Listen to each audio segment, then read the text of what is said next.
Didn't see you there. Paul Catalina's Top 5. Super Stud Freshman today. Presented by Texas Beef House. Go to bidonbeef.com. Use our promo code 365sports at this and every single auction that they have for a discount at checkout. Number 5 of our Super Stud Freshman, Ryan Wingo at Texas. Okay, let's all of us who fear Texas, because honestly, and I'm saying this, part of our annoyance with the Longhorn fan base is fear about what happens when everything starts going their way, like it is right now. They've got Quinn Ewers in this great team, and Ryan Wingo's part of it. Quinn Ewers has gotten to take some time off because he had an oblique injury. And while he rested and acquiesced and convalesced and whatever you want to say, the future of Texas took over. It was Arch Manning, and they didn't miss a beat. The world has 2 more years of Arch Manning and Ryan Wingo probably, at least 1 of Arch Manning, and 2 of Ryan Wingo. That's not even to mention all the other guys that they have, but think about Ryan Wingo and Arch Manning together for 2 more years. That's some numbers and that's some touchdowns that are going to happen. Ryan Wingo already making an impact on a wide receiver core that's really deep anyway. When you've got Isaiah Bond, Matthew Golden, Jonte Cook, and then here's Ryan Wingo making an impact. Gunnar Helm's been fantastic at tight end for them. Nothing bad is going on at Texas right now, except this awful color. Number 4, Jordan Seaton at Colorado. Look, I would not have put him on this list 2 weeks ago, but Colorado's getting better and better at blocking, protecting Shedeur Sanders, and last week we saw some actual progress in the run game, which blew my mind. Jordan Seaton, true freshman, their highest recruit ever at Colorado, does that for them. He brings in some cachet, so they have 2 years to build an offensive line around him now that Shedeur is gone at least. So, Jordan Seaton at Colorado, keep your eye on him.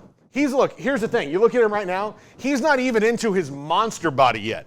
Look, this is still 18-year-old high school eating Honey Nut Cheerios for breakfast guy. This isn't even protein shakes and egg whites and all that guy.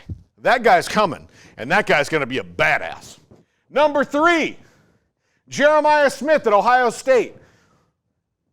There's another wide receiver on this list, and I think you'll probably figure out who it is, but Jeremiah Smith, until a couple weeks ago, was the best true freshman wide receiver I've ever seen.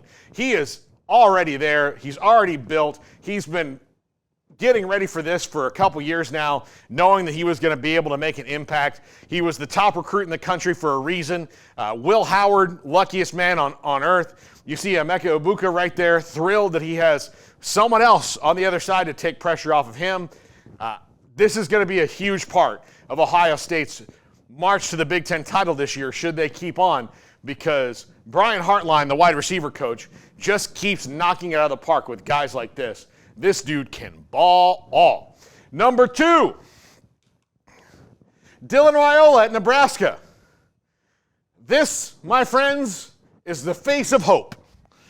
Right there, jumping up and down, excitedly there in Lincoln.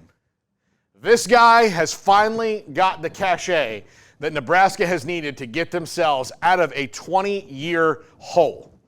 Dylan Raiola is the dude. And again, 2 more years of him there in Nebraska as well. And I hope you didn't get that spittle on the camera that just came flying out of my mouth. But I've been talking a long time now, so starting to back up there. Dylan Raiola, again, the face of hope in Lincoln, Nebraska. This guy's going to help bring in a lot of recruits because once they see him play, they're going to say, I want to play with that dude. This is the magnet. This is the guy who starts bringing all the other guys in. When you get that guy, you hit the ground running, and Nebraska already has. And number 1, Ryan Williams at Alabama. In one single play, he channeled Randy Moss, Jerry Rice, and Tyreek Hill to win the game for the Tide last week against Georgia. It was one of the most ridiculous things I've ever seen in my life, and he's just 17 years old. This kid is amazing. We get 2 Ryan W's on this list, 1 and 5, and I just wanted to separate them so we didn't get them confused. Unbelievable what this guy can do already, and he's just 17. Again, he's not on protein shakes like everybody else. Like, he's still in his high school body right now. like Jordan Seaton and everybody else. This is going to get crazy. And I don't know what it is about dudes who wear number 2 at Alabama. They're usually really good. Garrett knows this because there's countless ones that have kept him up at night. All too soon. As an LSU fan.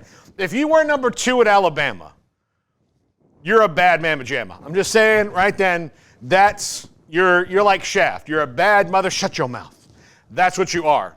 Ryan Williams is that for the Tide. That's the top 5. We're done with the show. And as long as Smokey says goodbye in an expedient fashion. But who cares if he does or not? Because that's more time we get to spend with you. Love ya. Bye.